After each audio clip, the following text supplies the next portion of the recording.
머피 뉴저지 주지사가 내년부터 뉴저지주 최저임금을 시간당 $15 14센트로 $1 인상한다고 밝혔습니다. 질병통제예방센터와 보건당국이 오미크론 변종 바이러스에 대한 새로운 백신 사용을 승인하며 접종을 독려했으나 수급 부족으로 접종이 원활하지 않은 것으로 드러났습니다. 최근 상습적인 절도와 범죄 위험의 원인으로 소매점들이 큰 타격을 받고 있는 가운데 일부 지역에선 사설경비원이 있는 대형업체들이 문을 닫는다고 밝혔습니다. 뉴욕시 이스트할렘의 한 보육원에서 18세 소년이 3D 프린터로 불법 총기를 만들어 유통해오던 정황이 드러나 뉴욕시경이 해당 소년을 체포했습니다. 이중 총기 2개는 실탄도 장전돼 있었습니다. 내년 대선 후보 선출을 위해 공화당의 2차 토론회가 열렸으나 가장 유력한 후보인 트럼프 전 대통령은 지난 1차 토론회와 마찬가지로 불참해 후보들의 비난을 받았습니다. 뉴저지에서 자살 시도나 불안, 우울증 등 정신건강을 문제로 병원을 찾는 10대 청소년들이 2019년에 비해 크게 늘고 있는 것으로 나타났습니다.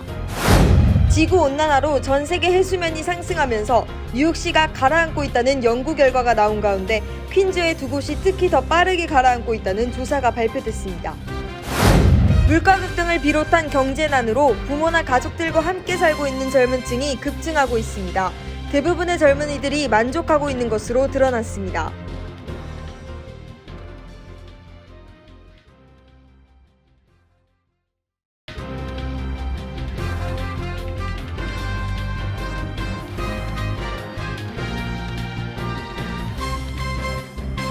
여러분 안녕하십니까?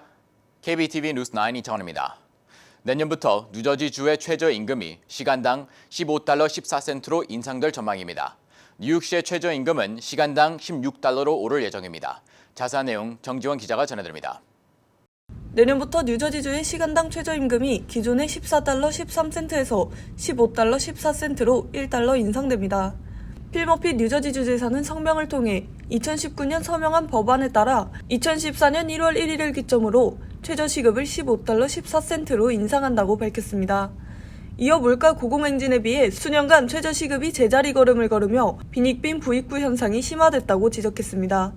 단 계절의 영향을 받는 사업장의 경우 또는 소규모 사업을 운영하는 운영자의 경우 타격을 받지 않도록 내년이 아닌 2026년까지 단계적으로 시급 인상 도입을 허용키로 합의했습니다. 특히 뉴저지 내 요식업, 서비스업 등 팁을 받는 노동자의 경우에는 현금 임금이 시간당 $5 26센트로 여전히 최저 수준을 유지하게 되지만 만일 해당 노동자가 임금에 팁을 포함해도 주정부가 지정한 최저시급 $15 미만을 수령하게 될 경우에는 고용주가 차익을 지급해 최저임금을 맞춰줄 의무가 있습니다. 농업근로자의 경우 2017년까지 시간당 $15의 최저임금을 받게 되며 시간당 파트타이머 형식으로 일하는 농장근무 직원의 경우 현 $12 1센트에서 시간당 $12 81센트로 최저임금이 인상됩니다. 뉴저지주의 2018년 주 최저임금은 시간당 $8 6센트로 $10에 채 미치지 못했습니다. 이에 머피 주지사는 취임 공약으로 주의회와 협력해 뉴저지주의 최저임금 인상을 우선적으로 처리해 향후 6년 내로 약 2배 수준인 $15까지 인상시킬 것이라고 약속한 바가 있습니다. 머피 주지사는 브리핑을 통해 5년 전 내세웠던 공약을 지킬 수 있게 되어 매우 기쁘고 의미 있게 생각한다며 뉴저지주 주민들의 최저시급을 받아도 기본적인 일식주를 걱정하지 않고 지낼 수 있도록 단계적으로 물가를 반영한 시급 인상을 이어갈 것이라고 약속했습니다. 한편 2024년부터 뉴욕시의 최저임금은 시간당 $16로 인상됩니다. 뿐만 아니라 2025년부터 1년에 50센트씩 오르며 2026년부터는 최저시급 $17를 달성한다는 방침입니다. 이같이 2026년까지 최저시급 $17의 달성은 뉴욕시와 롱아일랜드 나소 카운티, 서포 카운티, 그리고 웨체스터 카운티에도 적용될 방침입니다. 미 전역에서 가장 노후 생활을 하기 힘든 도시로 저지시티와 뉴욕시티 등 트라이스테이트 주요 도시들이 나란히 이름을 올리며 경제적으로 살기 팍팍한 것으로 알려진 뉴욕과 뉴저지 주정부는 최저시급 인상을 통한 주민생활 지원에 나서고 있지만 소상공인들은 인건비 상승에 대한 우려가 앞선다고 털어놨습니다. KBTV 뉴스 정지원입니다. 질병통제예방센터와 연방보건국이 새롭게 개발한 신종 코로나 바이러스 감염증 백신에 대한 사용을 승인하며 9월 중으로 접종에 나설 것을 독려하고 있지만 사실상 물량 공급이 원활하지 않은 것으로 드러났습니다. 보도에 김승주 기자입니다. 보건당국이 9월 중순 오미크론 변이 바이러스에 대응할 수 있도록 새롭게 개발 출시된 제약회사 모더나 및 화이자의 백신 사용을 승인했습니다. 질병통제예방센터는 특히 시니어, 기저질환자 등 고위험군을 대상으로 9월까지 접종에 나설 것을 권고하고 지난주부터 백신 접종에 돌입할 것을 명령했지만 사실상 백신 수급 부족으로 접종이 원활히 진행되지 못하고 있는 것으로 드러났습니다. 대형 병원 체인을 비롯해 약국 등 백신 접종 기관에서는 우선 의료진 등 1차 접종 대상자조차 접종할 백신 물량이 부족한 상황이라며 이런 상황에서 일반인들의 접종을 받는다면 혼란이 가중되고 진행에 차질이 발생할 것이라고 말했습니다. 현재 뉴욕시는 사이트를 통해 코로나19 계량 백신 접종 예약을 접수받고 있는 상태로 대기자만 늘어나고 있는 상황입니다. 병원 및 약국 등 접종기관 측은 물량이 부족한 상태에서 접종을 시작했다가 물량 소진으로 접종이 중단되면 혼란만 가중되고 대기자 명단만 길어지고 대기 시간으로 인한 소비자 불만만 늘어난다며 보건당국이 충분한 물량을 공급하지도 못하면서 마음만 앞서 일정을 너무 타이트하게 잡았다고 지적했습니다. 이어 대대적인 접종 돌입을 위해서는 충분한 백신 공급이 이뤄져야 순조롭게 접종이 이뤄질 수 있다고 덧붙였습니다. 전문가들은 보건당국이 백신 사용 허가 및 접종 기한에만 집중하지 말고 언제까지 얼마만큼의 백신을 공급할 수 있는지 현재 지역별 백신 수요는 어느 정도인지를 먼저 파악해야 진행이 원활하다고 지적하고 있습니다. 보건당국은 연말 이전까지는 수요에 대한 백신 접종이 마무리될 수 있을 것으로 내다보고 있습니다. KBTV 뉴스 김승주입니다. 최근 절도 범죄가 기승을 부리며 소매점들이 큰 타격을 받고 있는 가운데 절도 범죄가 빈번한 일부 지역에선 사설 경비원이 있는 대형 업체들까지 문을 닫는다고 발표했습니다. 전장희 기자의 보도입니다. 대형 소매업체 타겟은 보도자료를 내고 상습적인 절도와 범죄 위험의 원인으로 맨하탄 이스트 할렘점을 포함한 전국 9개 매장에 문을 닫는다고 밝혔습니다. 타겟은 매장 안전에 대한 근본적인 어려움에 직면했다고 전했습니다. 앞서 타겟은 지난달 실적 발표 당시에도 올 들어 매장에서 도난 사건이 120% 늘어났다고 전하기도 했습니다. 월그린, CVS 등도 보안 강화에 힘쓰고 있습니다. 특히 인파가 몰리는 지역 매장에서는 고가 제품뿐 아니라 치약, 샴푸 등 생활용품도 직원이 열쇠로 진열장을 열어줘야 살 수 있도록 했으며 사설 경비원도 고용했습니다. 그러나 지난 여름 엘머스트 월그린 매장에서는 토치로 진열장을 부순 후 $448 상당의 스킨케어 제품을 훔쳐간 사건도 발생했습니다. 이렇게 절도를 하다 발각될 경우 직원 폭행으로 이어진 경우도 많습니다. 플러싱 다운타운에서는 그로서리에서 물건을 훔치다 적발된 일당이 주인, 직원을 폭행하는 사건이 발생했습니다. 이들 일당은 플러싱 소매점을 여러 차례 털어 수배 사진이 붙었지만 체포된 후에 바로 풀려나는 일이 잦았다고 인근 주민들은 전했습니다. 맨하탄에 거주하는 한인 여성 김모 씨는 CVS 매장에 갔다 한 남성이 배낭에 샴푸 수십 개를 쓸어 담는 모습을 목격했지만 다른 손님들은 물론 직원들도 별다른 조치를 하지 못하고 도둑을 보내야 했다며 좀도둑에 대한 처벌도 강하지 않다 보니 갈수록 문제가 심각해지는 것 같다고 전했습니다. 뉴욕시경 통계에 따르면 상대적으로 소매 절도 사건 청정 지역이었던 플러싱 일대에서 올 들어 발생한 소매 절도 건수는 2,101건으로 전년에 비해 3.3% 늘었습니다. 엘머스트를 관할하는 110경찰서 소매 절도 건수도 2,072건으로 지난해 같은 기간보다 20.3% 증가한 것으로 집계됐습니다. KBTV 뉴스 전상입니다. 얼마 전 뉴욕시 한 보육원에서 마약 과다 복용으로 1살짜리 남아가 사망하고 3명의 영유아가 병원으로 이송된 사건 전해드렸는데요. 이번에는 뉴욕시 보육원 내에서 3D 프린트로 불법 총기를 제작한 정황이 드러나 용의자가 체포됐습니다. 용의자는 10대 소년이었던 것으로 확인돼 더욱 충격을 안겨주고 있습니다. 보도에 김은지 기자입니다. 뉴욕시 맨해튼 이스트 할렘에 위치한 데이케어 건물에서 18세 소년이 3D 프린터를 이용해 불법 총기를 만들어 유통해오던 사실이 드러나 뉴욕시경이 해당 소년을 체포했습니다. 소년은 자신의 어머니가 운영 중이던 이스트 117스트리트에 위치한 보육원 내에서 다른 2명의 청소년들과 함께 불법적으로 총기를 만들어 온 것으로 드러났으며 해당 보육원은 올 2월에도 무사히 인스펙션을 마쳤던 것으로 파악됐습니다. 이에 해당 보육원에 자녀를 맡겨오던 부모들은 충격과 배신감에 사로잡혔습니다. 맞벌이로 생활하며 아이를 믿고 맡길 기관을 찾아 보육원에 맡겼는데 아이들이 생활하는 문 너머에서 이런 일이 발생했다는 사실이 믿기지 않는다며 이제 누굴 믿고 아이를 맡기겠냐고 반문했습니다. 이번에 검거된 10대 소년들은 현재 불법 무기 소지 및 제조, 아동복지법 위반 등의 혐의를 받고 있으며 현재 보육원을 운영 중인 모치는 검거되지 않았습니다. 이들 10대 일당은 보육원 내에 있는 문 뒤에 숨어 불법 총기를 제작해왔으며 이 중 총기 2정에는 실탄들도 장정돼 있었습니다. 사건 직후 뉴욕시는 공공안전을 주제로 브리핑을 개최하고 10대를 포함해 뉴욕시 전역에 3D 프린터를 통해 총기를 제작 유통하는 일당이 많은 것으로 파악하고 있다며 대대적인 불법 총기 유통망 단속 및 보육원 인스펙션에 돌입할 것이라고 밝혔습니다. 이어 청소년들이 어디서 무엇을 하고 다니는지, 이들이 인터넷으로 무엇을 사고 파는지, 인터넷 사용 히스토리를 보호자가 정기적으로 점검할 것을 촉구했습니다. 뉴욕시 보육시설 안에서 아이들이 마약에 중독되고 불법 총기가 제조되는 상황에 노출되는 등 가장 안전해야 할 보육시설에 대한 부모들의 불신과 불안감이 높아져만 가고 있습니다. KBTV 뉴스 김은지입니다. 내년 대선 후보를 선출하기 위한 공화당의 2차 토론회가 열렸습니다. 도널드 트럼프 전 대통령이 지난 1차 토론회와 마찬가지로 불참한 가운데 2차 토론회에서는 초반부터 일부 주자들의 트럼프를 향한 날선 비판이 계속됐습니다. 전자 기자의 보도입니다. 2차 토론은 어제 캘리포니아주 스미밸리 로널드 레이건 대통령 도서관에서 팍스뉴스 네트워크와 유니비전의 주관하에 열렸습니다.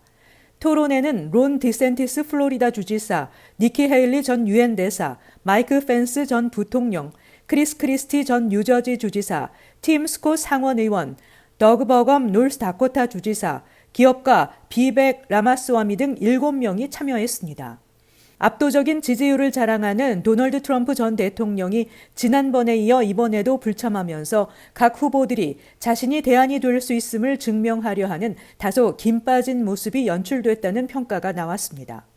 크리스티는 도널드 트럼프 전 대통령의 새로운 별명으로 도널드 덕이라고 칭하며 조롱하면서 카메라를 향해 트럼프 당신이 토론회에 불참한 것은 이 무대에 서서 당신의 기록을 방어하는 것을 두려워하기 때문이라고 비난했습니다. 디센티스는 토론 초반에 도널드 트럼프가 전투에서 실종됐다며 트럼프가 토론을 건너뛴 것에 대해 비난했습니다. AP통신은 트럼프에 대한 디센티스의 강타는 1차 토론에서 전직 대통령에 대한 날카로운 비판을 거의 피했던 디센티스에게 확실한 변화를 의미한다고 지적했습니다. 후보들은 한편 상대방의 정책 방향이나 대중국 행보 등을 두고 강한 비판을 주고받았습니다. 임신 중절, 우크라이나 지원, 정부 셧다운 위기, 전미 자동차 노조 파업 등 미국 사회 주요 현안이 의제에 올랐습니다. 이 밖에도 후보자들이 상대방의 말을 끊고 사회자의 제지에도 아랑곳 않고 목소리를 높여 토론회가 여러 차례 중단되기도 했습니다. KBTV 뉴스 전상입니다. 뉴저지에서 정신건강 문제로 병원을 찾는 10대 청소년들이 크게 늘고 있는 것으로 나타났습니다. 자세한 소식 김은지 기자가 전해드립니다.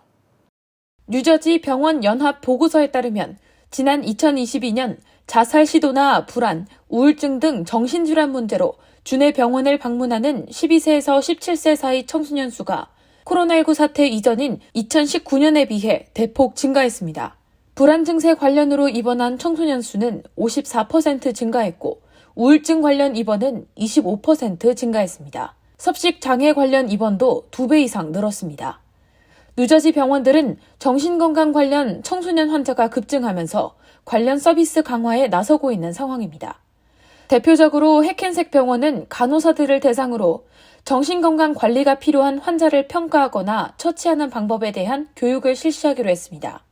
아울러 파라모스에 있는 뉴브리지 메디컬 센터는 미성년자 정신건강 치료 등을 위해 병상 13개로 이뤄진 새로운 응급시설 공사를 시작할 계획입니다.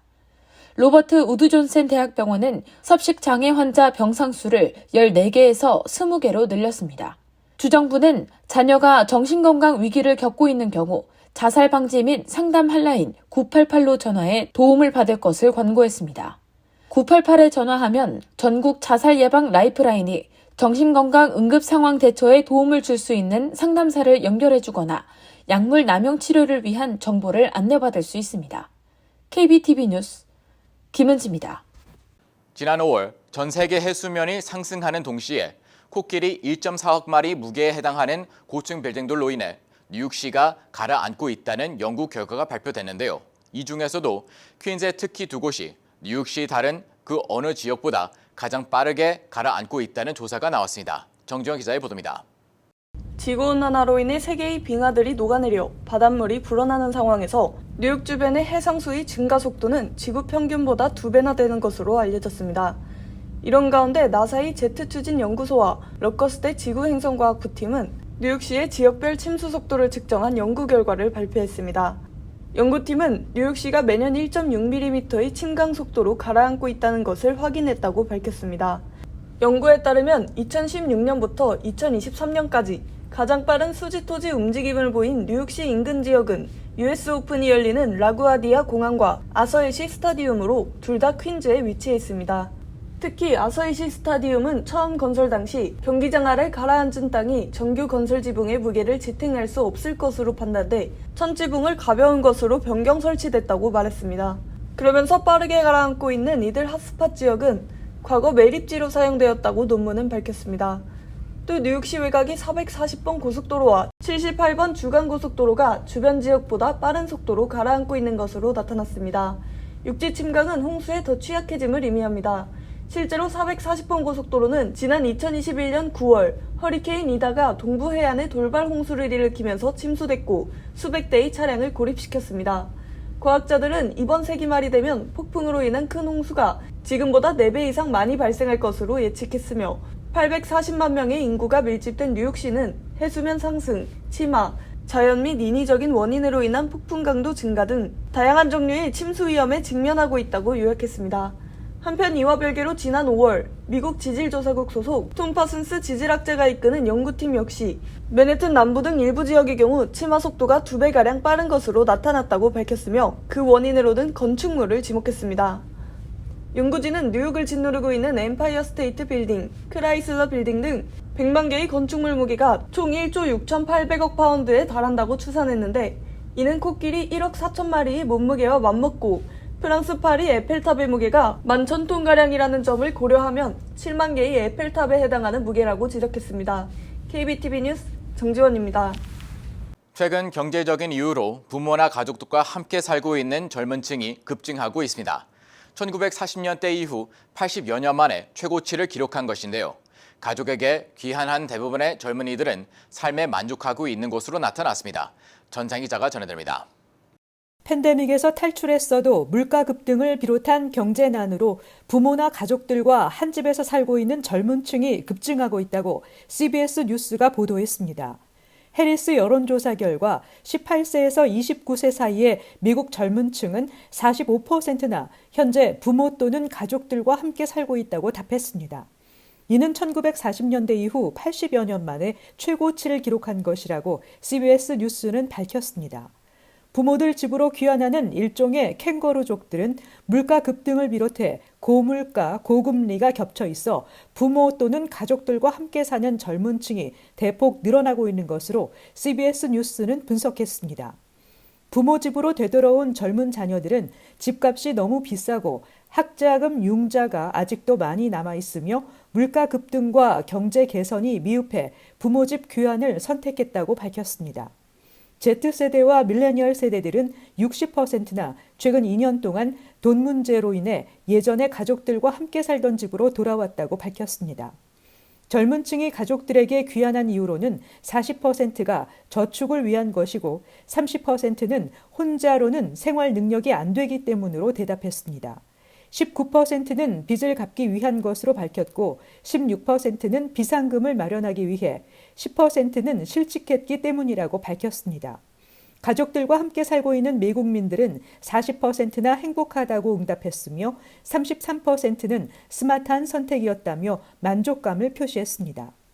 지난해 주택 구입자들 중에서 부모 세대인 베이비 부머들이 39%를 차지해 모든 세대 중 가장 많은 기현상을 보였는데, 이는 자녀가 집을 마련해 부모를 모시기보다는 부모 집으로 돌아오는 자녀들이 많기 때문으로 분석됩니다. 반면에 자녀 세대인 밀레니얼의 주택 구입은 전체에서 28%로 베이비 부머들보다 크게 적었습니다. KBTV 뉴스 전상입니다. 10월 1일부터 학자금 대출 상환이 시작되는 가운데 전국에서 학생 대출 사기가 급증하고 있습니다.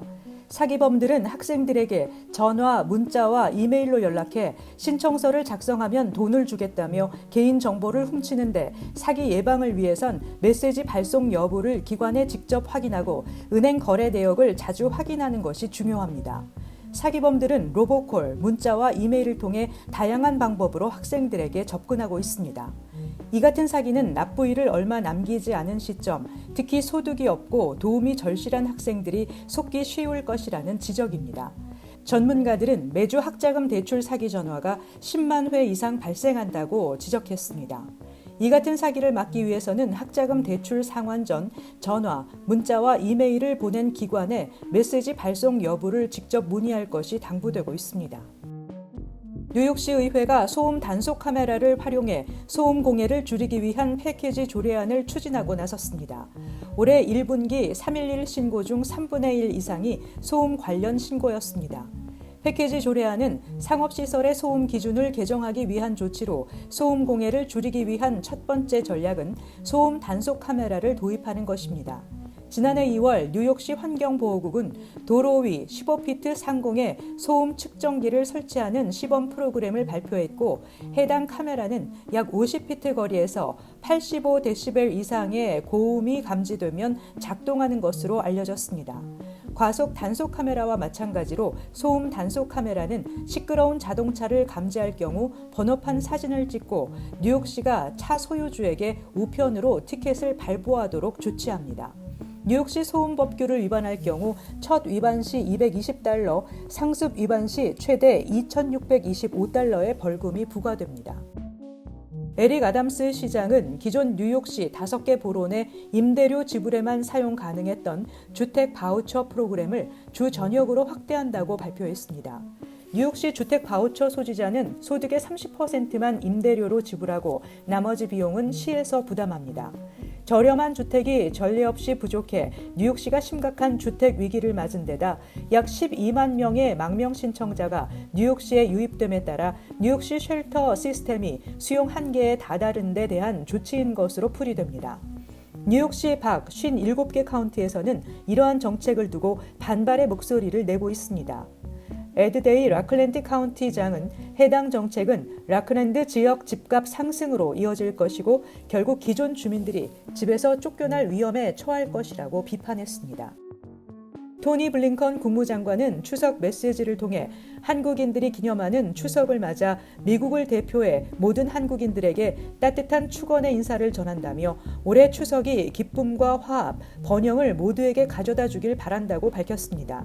또 전통과 문화적 중요성이 깊이 배인 이 특별한 명절은 가족과 친구, 공동체를 하나로 묶는다며 우리는 두 나라 사이의 연대를 강화하는 우정과 협력의 지속적 정신을 생각한다고 밝혔습니다.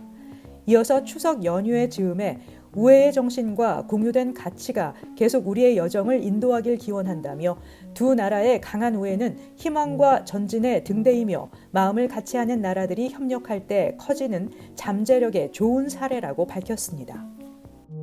잠시 후 커뮤니티 브리핑을 전해드립니다.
이어서 환율과 증시 전해드립니다.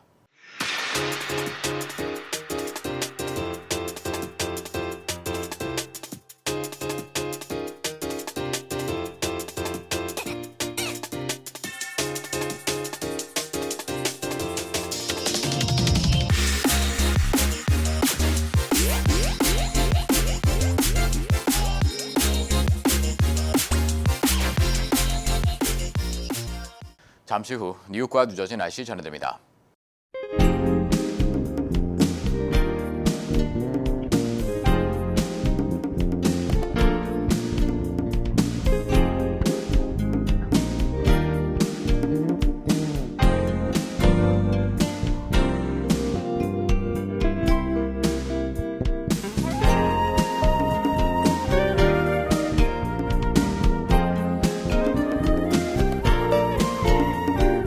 KBTV 뉴스 9 마칩니다. 오늘도 시청해주셔서 감사합니다. 편안한 밤 보내시기 바랍니다.